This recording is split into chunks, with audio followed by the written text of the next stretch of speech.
Japanese বাবা মায়েরা নিজেদের সন্তানকে শান্ত, রেসপেক্টফুল ও বাধ্য বানানোর জন্য একটা প্রসেস ফলো করে। এটা খুব সিম্পল বাট পাওয়ারফুল টেকনিক। এর নাম হচ্ছে সেটসুকে। আক্ষরিক অর্থ হলো ডিসিপ্লিন, কিন্তু এই ডিসিপ্লিনের অর্থ আমাদের দেশের ডিসিপ্লিনের অর্থের সাথে কিছুটা আলাদা। এই টেকনিকে শিশুদের তারা ডিসিপ্লিন শিখায় শাস্তি দিয়ে না, বরং প্র্যাকটিসের মাধ্যমে। মাত্র 3টা সিম্পল রুল ফলো করে আপনিও আপনার সন্তানকে এই টেকনিকে ডিসিপ্লিন শেখাতে পারবেন। আপনার সন্তান 18 মাস হোক বা 5 বছর, সবার জন্য এই রুলগুলো কাজ করবে। Rule 1, modelling the right behaviour. জাপানি প্যারেন্টরা জানেন শিশুরা অবজারভেশনাল লার্নার।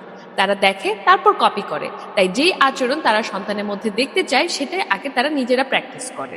খেয়াল করে দেখেন, ফোনে কথা বলা থেকে শুরু করে রেগে যাওয়ার ধরন সবকিছুই শিশুরা আমাদের থেকেই শিখে। তাই যদি আপনি চান আপনার সন্তান শান্ত থাকবে, আগে নিজে শান্ত থাকুন। আর যদি চান আপনার সন্তান রেসপেক্টফুল থাকবে, তাহলে হতাশার সময়েও নিজে রেসপেক্টফুল থাকুন। ধরুন আপনার সন্তান দেয়ালে কলম দিয়ে দাগ দিয়েছে। চিৎকার না করে বলুন, আমি এখন একটু রেগে আছি, তাই আমি আগে কয়েকটা দম নিয়ে নিই। তারপর 3টা গভীর শ্বাস নিন। তারপর শান্তভাবে বলুন, দেয়ালে দাগ হয়েছে, আমরা একসাথে এটা পরিষ্কার করি, তবে পরের বার কাগজে আঁকবো। আর যদি কখনো রাগের মাথায় বেশি কিছু বলেই ফেলেন, তবে তা পরে স্বীকার করে নিন, আমি একটু বেশি রেগে গিয়েছিলাম, এটা ঠিক হয়নি, পরের বার আমি মাথা ঠান্ডা করে কথা বলবো। এতে তারা বুঝবে ভুল করলেও স্বীকার করা যায়, আর এটা শেখা আরো বড় একটা skill. Rule 2, crystal clear boundary. আমরা রুলস বাউন্ডারি সেটিংটাকে নেগেটিভলি নিই। ইভেন আমরা বাউন্ডারি সেট করতেও সংকোচ বোধ করি, মনে করি আমি কি খুব বেশি স্ট্রিক্ট হয়ে যাচ্ছি। কারণ আমরা চাই আমাদের সন্তানেরা আমাদের পছন্দ করুক ও খুশি থাকুক।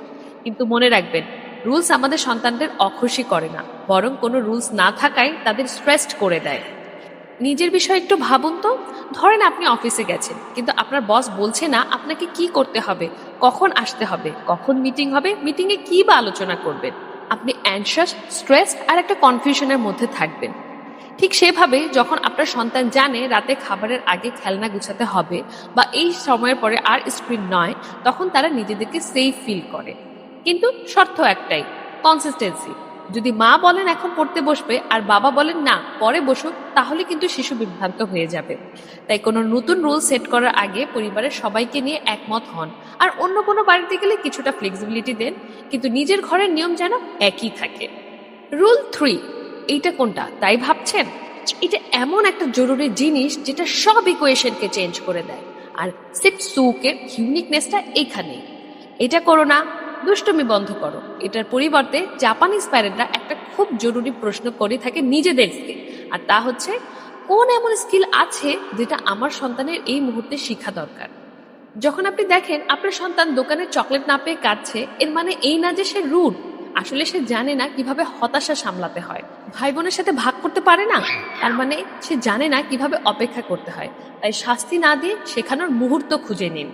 বলুন, এখন ভাইয়ের পালা, তারপর তোমার পালা আসবে। অথবা বলুন, চলো আমরা একসাথে দেখি তো কিভাবে না পেলেও ওয়েট করা যায়।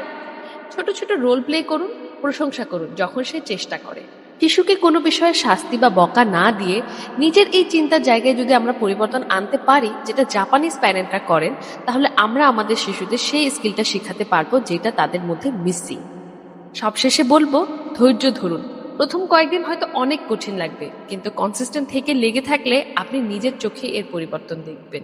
Modelling, clear boundary, skill teaching, এই 3টার কম্বিনেশন হয়ে যাবে একটা ম্যাজিক্যাল কিছু।